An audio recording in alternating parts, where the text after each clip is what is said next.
Hey everybody, it's Dave Juno, the Meniere's Disease Warrior. How y'all doing today?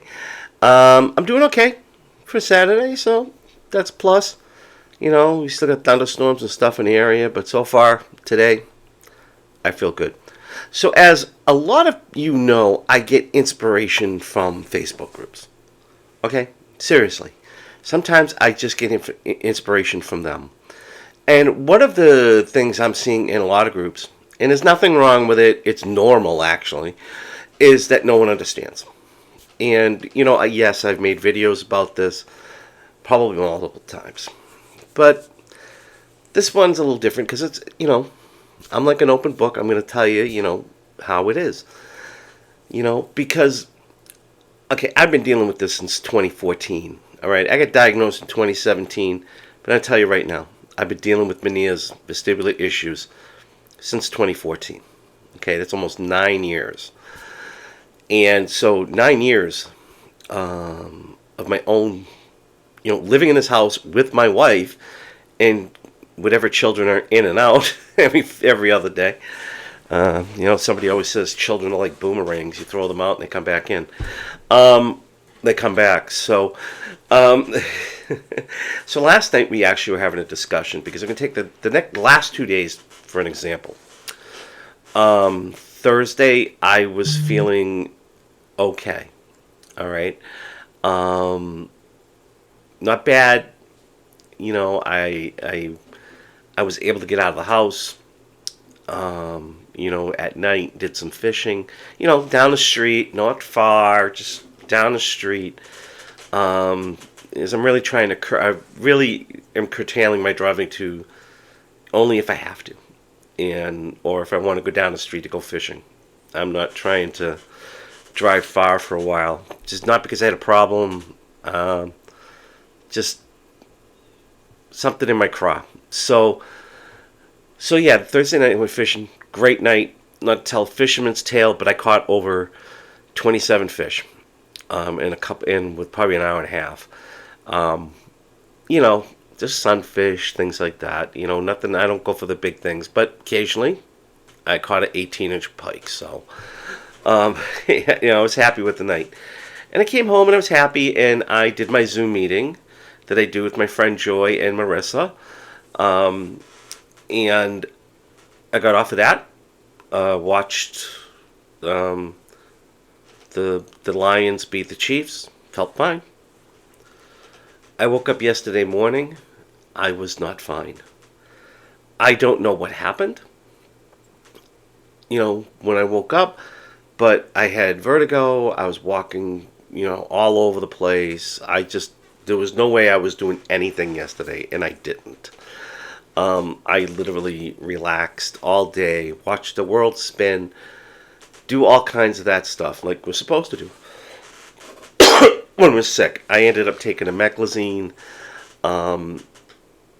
fell asleep, and then, as nighttime came, I still didn't feel great, but the vertigo had stopped. I was still nauseous and things like that.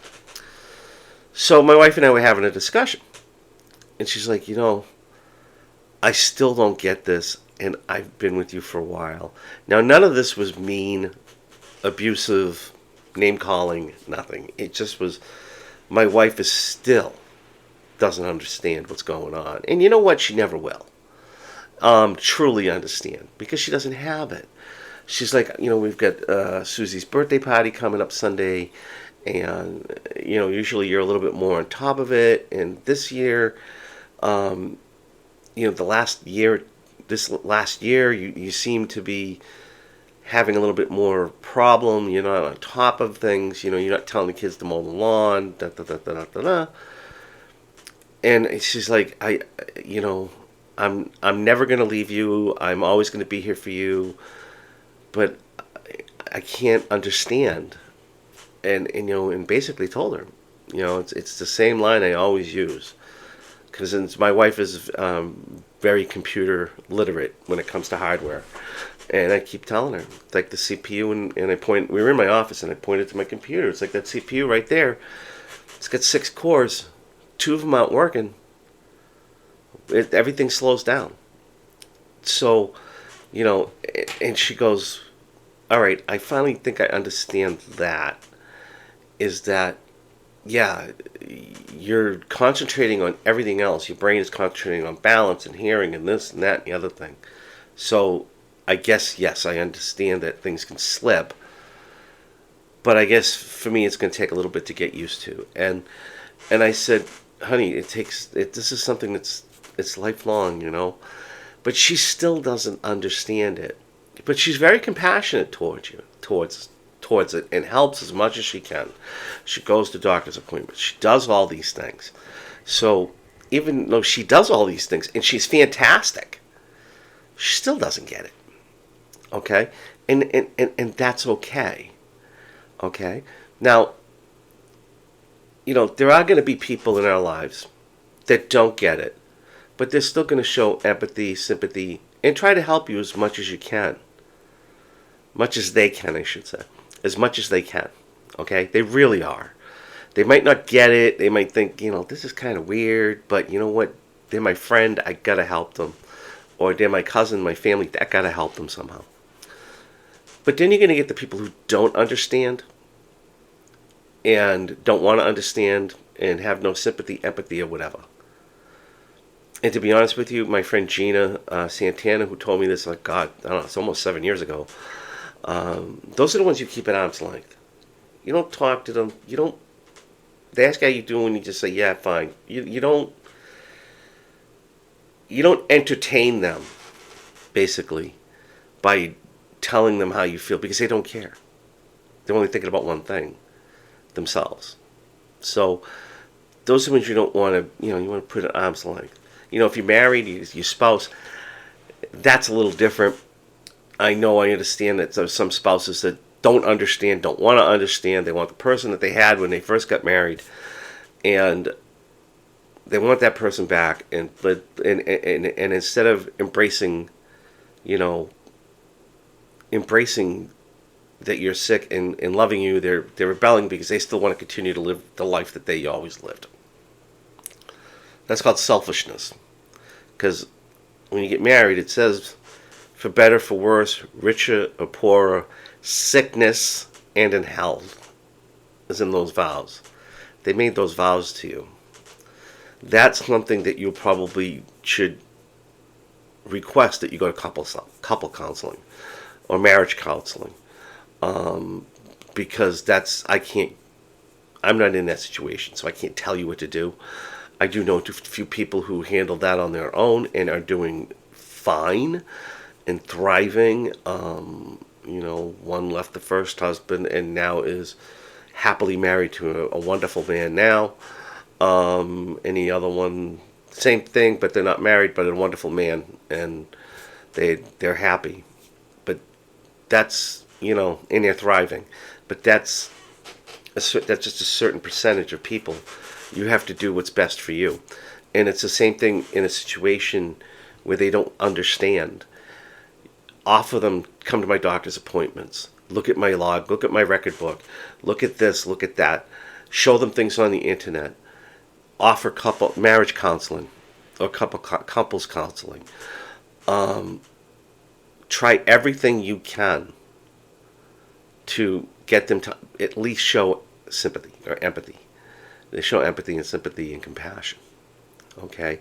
And if you can't, then you have to make a decision, and I can't make that for you. The only thing I can tell you is that